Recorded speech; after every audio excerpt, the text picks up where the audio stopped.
चलिए बच्चों, एक छोटा सा हिस्सा है जो हमारे अकाउंटिंग ट्रेल का ही पार्ट है। हम जो कर रहे हैं इसे अकाउंटिंग ट्रेल बोलते हैं, ठीक है ना। एक हिस्सा बता रहा हूँ, बहुत ध्यान देना बात है।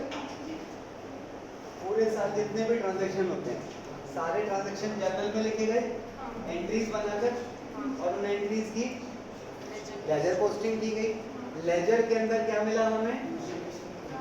T shape account, T shape account, जिसके लेफ्ट हैंड साइड को डेबिट और राइट हैंड साइड को क्रेडिट नाम दिया गया था, ठीक है ना।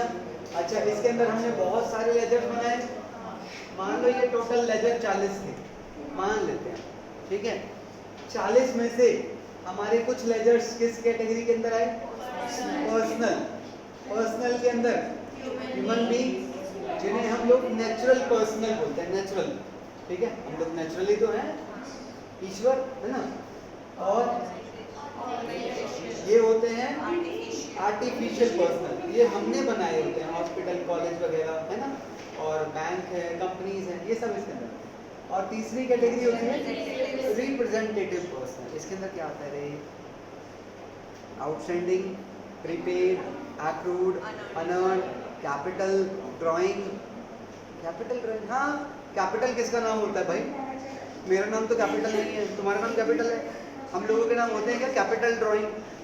रास्ते में चलते हुए पूछ लेते, भाई साहब आपका नाम कैपिटल है? कोई नहीं रखता ऐसे नाम। तो ये हमने शब्द दे रखे हैं मालिक को रिप्रेजेंट करने के लिए, तो उन्हें भी इसी कैटेगरी में रखा जाता है। क्लियर है मेरी बात? चलिए, और इनमें से कुछ लेजर रियल की कैटेगरी के अंदर है, जो इसके अंदर कैश और प्रॉफिट, यही दो चीजें। और तीसरी कैटेगरी है नॉमिनल की। नॉमिनल के अंदर क्या क्या आता है? इनकम्स और एक्सपेंसेस, और इसके अलावा लॉसेस और गेन, ये भी आता है, ठीक है। अच्छा, इसके अंदर सबसे ज्यादा लेजर्स बने। यार ऐसा क्यों है? क्योंकि खर्चों की कोई सीमा नहीं होती, खर्चे बहुत ज्यादा हो सकते हैं। आपको पता है मेरे अपने खर्चे कितने? अपने मतलब पर्सनल खर्चा नहीं भाई, अपने खर्चे मतलब मैं यहाँ पर कोचिंग सेंटर चला रहा हूँ, तो तुम्हारी नज़र में मेरे खर्चे हैं कि नहीं है? तुम्हें क्या लग रहा है?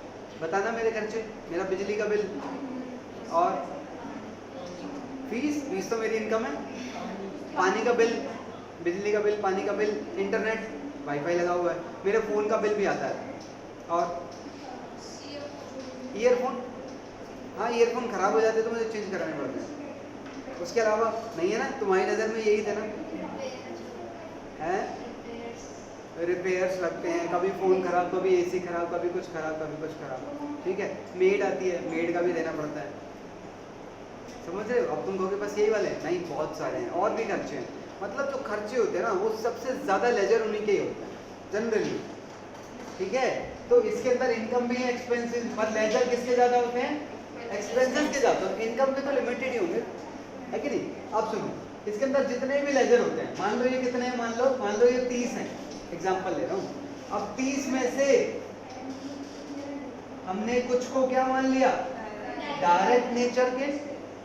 अभी मैं बताऊंगा ये होता क्या है, सवाल मत बना लेना, देखा डायरेक्ट ऐसे कह लिया मान लेंगे। और इसमें से कुछ क्या होते हैं? इनडायरेक्ट नेचर के। जो डायरेक्ट नेचर है, डायरेक्ट नेचर के अंदर डायरेक्ट इनकम भी हो सकती है और डायरेक्ट एक्सपेंस भी हो सकते हैं, और इनडायरेक्ट इनकम भी हो सकती है और इनडायरेक्ट एक्सपेंस भी हो सकती है। अब तुम सोचो, ये जो दोनों मिलकर हैं, ये दोनों मिलकर यही तो हैं, और ये दोनों मिलकर यही तो है। इसका मतलब ये वाले जो सारे हैं, ये सारे बट गए ना इसके अंदर, हाँ या ना? मैंने इनको कितना माना था अभी? इसका मतलब ये दोनों मिलकर 30 बनाएंगे। फिर बात समझ आ गई है? चलो, तो मैंने सारे लेजर्स को डायरेक्ट और इनडायरेक्ट में डिस्ट्रीब्यूट कर लिया। अब सवाल उठता है क्या? इसके अंदर डायरेक्ट इनकम भी हो सकती है, डायरेक्ट एक्सपेंस भी हो सकता है, इनडायरेक्ट इनकम भी हो सकती है, इनडायरेक्ट एक्सपेंस भी हो सकता है। अभी इसको थोड़ा पहले क्लीन करेंगे, फिर आगे समझेंगे। इसके नीचे मैंने कुछ एग्जांपल लिखे हैं। डायरेक्ट इनकम का एग्जांपल क्या है? सेल। डायरेक्ट एक्सपेंसेस का एग्जांपल क्या है? कुछ एग्जांपल लिखे मैंने, purchase, wages, carriage, gas, fuel और फैक्ट्री। अब इधर आ जाओ, इनडायरेक्ट इनकम के एग्जांपल मैंने क्या लिखे? कमीशन और इंटरेस्ट ऑन ड्राइंग। और इनडायरेक्ट एक्सपेंसेस के एग्जांपल क्या लिखे हैं? Rent, salary, charity, stationery, depreciation, interest. अब तुम कहोगे ऐसे तो एग्जांपल और भी हो सकते हैं, ये तो याद कैसे रहेगा, है कि नहीं सवाल? आओ जरा उसको समझाने के लिए मैं 2 लिंक में लेके जाऊंगा। इस लिंक के अंदर हम क्या सीखेंगे? दोनों तरह के एक्सपेंसेस में डिफरेंस, और इस वाले लिंक के अंदर हम क्या सीखेंगे? दोनों तरह की इनकम में डिफरेंस। सही है, चलो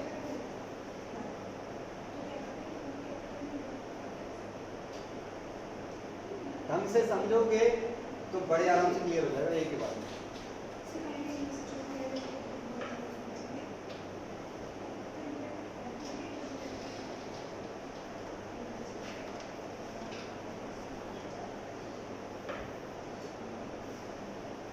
लो बेटे बात को समझना, ये जो रेड वाली लाइन है ना, ये हमारे बिजनेस की बाउंड्री लाइन है, जिसके अंदर हमारा बिजनेस चलता है, ठीक है ना? सुनो, अच्छा ये पता है क्या है? ये हमारा वेयर हाउस है जिसके अंदर रॉ मटेरियल रखा जाता है, रॉ मटेरियल, फिनिश गुड्स नहीं। अच्छा रॉ मटेरियल इसके अंदर से कहाँ चला जाता है? फैक्ट्री के अंदर। ये वाले खर्चे होते हैं, यही होते हैं। अच्छा उसके बाद फैक्ट्री में से माल बन के कहाँ चला जाता है? दूसरे वेयर हाउस में, जिसमें फिनिश गुड्स रखे जाते हैं, बना हुआ माल, ठीक है? अच्छा ये पता है कौन सा एरिया है? ऑफिस एरिया में क्या होता है? अकाउंटिंग होती है, अच्छे अच्छे साफ सुथरे नहा धो के लोग बैठे होते हैं। इसके अंदर फिर भी गंदे शंदे लोग लगे रहते हैं, है ना? नहाते नहीं नहाते भगवान जाने। अच्छा यहाँ पर भी खर्चे होते हैं, हाँ या ना? अच्छा ये बस कस्टमर है जो हमारे बाहर है, ये कस्टमर यहीं आएंगे या सीधा फैक्ट्री चले जाएंगे? तो घुस के तो दिखाओ। यहाँ कस्टमर आएगा, बातचीत करेगा, कितना माल चाहिए कितना नहीं चाहिए, है ना? फिर यहाँ से यहाँ पर जाएगी इंफॉर्मेशन कि भैया माल उसको दे दो। बात समझ आ रही है? अब सुनना जरा, ये क्या था? वेयर हाउस, जहाँ रॉ मटेरियल। यहाँ रॉ मटेरियल आता कहाँ से? अबे किसी से खरीदोगे तो जिससे खरीदते हैं उसे क्या बोलते हैं? तो सप्लायर से, ये सप्लायर की दुकान है, सप्लायर से रॉ मटेरियल खरीद लिया, फिर रॉ मटेरियल लाने के लिए कुछ तो यूज करोगे, तो इसे पता है क्या बोलते हैं? फ्रेट या कैरेज या कार्टेज या कार्गो, ठीक है? माल आ गया, बीच में गवर्नमेंट अपने टैक्सेस लगा देती है, ये गवर्नमेंट के टैक्सेस हैं, समझो जरा। हाँ ये गवर्नमेंट के टैक्सेस लगे, पहला खर्चा, दूसरा खर्चा, तीसरा खर्चा, फिर उसके बाद माल यहाँ आया, माल फिर यहाँ आया, फिर ये सारे खर्चे हो गए। हाँ 1 2 3 4 तरह के खर्चे हो गए। अब इसमें से माल बन के यहाँ चला गया होगा इसके अंदर। क्या इसके बाद भी खर्चे होते? माल बनने के बाद? हाँ माल को बेचना है तो ये खर्चे करने पड़ेंगे आपको। अब मैं कह रहा हूँ, मैं एक बीच में ना लाइन ड्रॉ कर रहा हूँ, इस लाइन से पहले जो खर्चे हैं ये सबको डायरेक्ट खर्चा बोलते हैं, डायरेक्ट खर्चा। और इस लाइन के नीचे के जो खर्चे होते हैं वो इनडायरेक्ट होते हैं। और ये जो मैंने एग्जांपल लिखे हैं, ये एग्जांपल जरूरी नहीं है यही होंगे, और भी हो सकते हैं इनके अलावा, और इसके अंदर भी और एग्जांपल्स पॉसिबल हैं। समझ आया? कुछ नहीं आया? अभी सुनो जरा, ये लाइन को ड्रॉ रहने देते हैं, ठीक है? इससे ऊपर वाले खर्चे डायरेक्ट हैं और नीचे वाले इनडायरेक्ट। थोड़ा सा यहाँ पर आता है डायरेक्ट एक्सपेंसेस और इनडायरेक्ट एक्सपेंसेस के बारे में मैंने यहाँ पर भी कुछ लिखा है, आप एक बार पढ़ो जरा। और किसमें दिक्कत आ रही है मुझे वो लाइन बताना।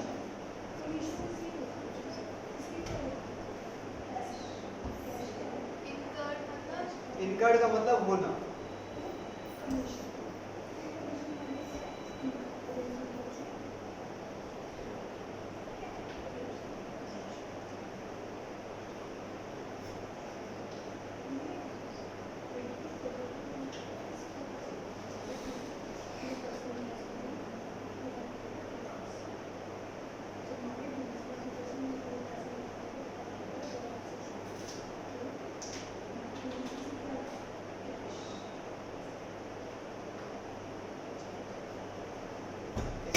कंफ्यूज होने की जरूरत नहीं है, अगर कोई परेशानी हो तो इसे छोड़ दो, कुछ नहीं है।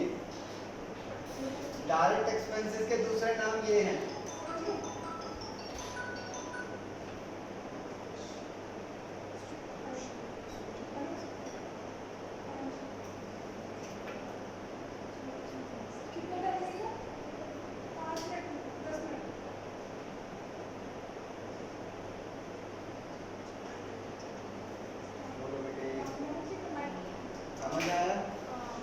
एग्जांपल्स क्लियर हैं आपको बातें? अब पढ़ो जरा इनडायरेक्ट एक्सपेंसेस क्या। अब सोचो, मैं आप लोगों को पढ़ा रहा हूँ, अच्छा जब मैं आप लोगों की क्लास कंप्लीट करता हूँ तो मैं आपको ये टेस्ट देता हूँ क्लास के तुरंत बाद, ये मेरे लिए खर्चा है कि नहीं है? डायरेक्ट है कि इनडायरेक्ट है? सोच के बताओ। नहीं बेटा, ये डायरेक्ट है। मुझे पता है एक बच्चे को एक देना है, मुझे पता है एक बच्चे को एक देना है। ये पंखा आप लोगों को हवा दे रहा है, बताओ डायरेक्ट है कि इनडायरेक्ट है? मुझे नहीं पता किसको कितनी हवा दे रहा है भाई, मैं इसकी हवा को कैसे बांटूं? एसी हवा दे रहा है तुम लोगों को, ये लाइट जल रही है, लाइट तुम्हें लाइट दे रही है, रोशनी दे रही है, और मुझे तो नहीं पता कि किसको कितनी रोशनी दे रही है। उसका डिवीजन का कोई क्राइटेरिया नहीं है। एक ऐसी चीज जिसको मैं अपने प्रोडक्ट के साथ आइडेंटिफाई कर सकता हूँ, अगर एक खर्चे को मैं अपने प्रोडक्ट के साथ आइडेंटिफाई कर सकता हूँ तो वो डायरेक्ट है, और अगर खर्चे को प्रोडक्ट के साथ आइडेंटिफाई नहीं कर सकते तो वो इनडायरेक्ट है। क्या चीज? सैलरी। सैलरी फैक्ट्री के अंदर तो है ही नहीं, सैलरी तो फैक्ट्री के बाहर वाले लोगों को दी जाती है, इनको दी जाती है सैलरी, इनको तो वेजेस दी जाती है, और वेजेस तो अंदर है उसके अंदर डायरेक्ट में। तो सैलरी में भी तो ऐसा ही, उसको पता तो है कितना को कितनी सैलरी देनी है, तो सैलरी तो इनको देनी है ना, हाँ। तो ये प्रोडक्ट के साथ थोड़ी जुड़ती हैं, ये प्रोडक्ट के साथ नहीं जुड़ती। आप यहाँ पर कितना माल बना रहे हो कितना नहीं बना रहे हो, इससे इनकी सैलरी पे कोई असर नहीं पड़ रहा, समझे? मतलब जो हम किसी प्रोडक्ट को मतलब हम उसका रेट लगाते हैं, वो हम बेचे तो आगे सब जोड़ के बना। ऑब्वियसली क्लियर है बात डायरेक्ट और इनडायरेक्ट वाली। तो अभी मैंने आपको सिर्फ डायरेक्ट और इनडायरेक्ट एक्सपेंसेस सिखाए हैं, अभी हम लोग क्या सीखेंगे? डायरेक्ट और इनडायरेक्ट इनकम्स के ऊपर बात करेंगे। ऑडिट क्या होता है? ऑडिट क्या होता है मैं बता देता हूँ। जब हम अपने अकाउंट्स को चेक कराते हैं ना चार्टेड अकाउंटेंट से, तो वो जो फीस लेते हैं वो ऑडिट चार्जेस कहलाते हैं। ऑडिट का मतलब है बुक्स को चेक करवाने का खर्चा, ठीक है?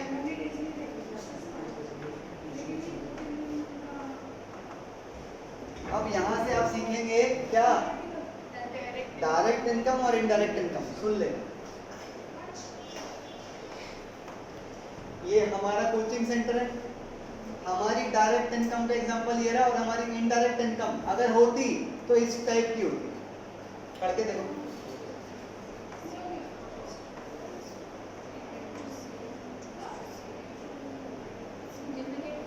डिविडेंड क्या होता है? जब मैं किसी कंपनी के शेयर खरीदता हूँ ना, तो उस कंपनी से मुझे प्रॉफिट का हिस्सा आएगा, उसे बोलते हैं डिविडेंड। आपको रेंट कब मिलेगा? अगर मैं बच्चों से फीस कलेक्ट करके कोई बिल्डिंग खरीद लूँ और उस बिल्डिंग को किराए पे दे दूँ तो मुझे रेंट मिलेगा, एक्स्ट्रा इनकम। इंटरेस्ट मुझे कब मिलेगा? मैं बैंक में पैसा जमा करा दूँ तो मुझे इंटरेस्ट मिलेगा, एक्स्ट्रा इनकम। यही तो मेरी मेन इनकम है, इसके लिए तो मैंने ये सेंटर खोला है। क्या मैंने सेंटर इनके लिए खोला? नहीं, तो ये एक्स्ट्रा इनकम है मेरी। तो इनडायरेक्ट इनकम का मतलब एक्स्ट्रा है, समझ आया? अब आ जाओ डॉक्टर साहब के। डॉक्टर साहब की मेन इनकम ये है, और ये डॉक्टर साहब की एक्स्ट्रा इनकम हो सकती है।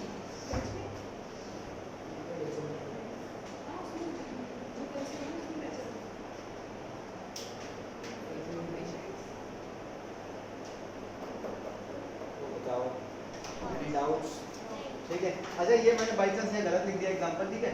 बताओ, अब ये तो हमारा बिजनेस था, हमारा जो मालिक है उसका नाम रॉबर्ट था, और उसका बिजनेस था लकड़ी से चेयर बनाना। तो यहाँ पर क्या लिखूं?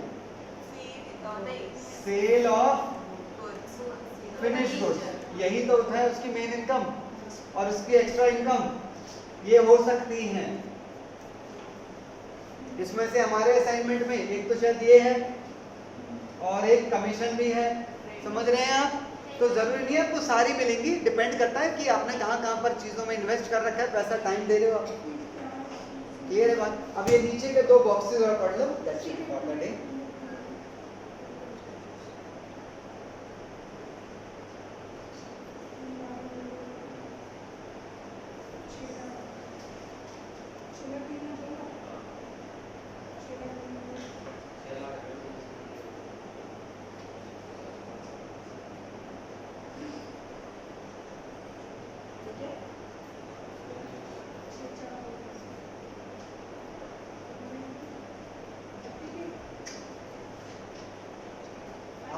का मतलब समझ आया?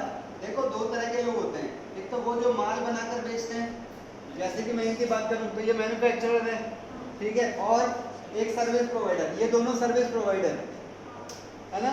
तो उसे माल बेचकर जो मिलती है वो डायरेक्ट इनकम है, और इन्हें सर्विस देने की वजह से जो मिलती है वो डायरेक्ट इनकम। क्लियर है बात? तो ये था हमारा डायरेक्ट एक्सपेंसेस, इनडायरेक्ट एक्सपेंसेस और डायरेक्ट इनकम और इनडायरेक्ट इनकम का टॉपिक, ठीक है। इसे यहीं खत्म करते हैं, ठीक है।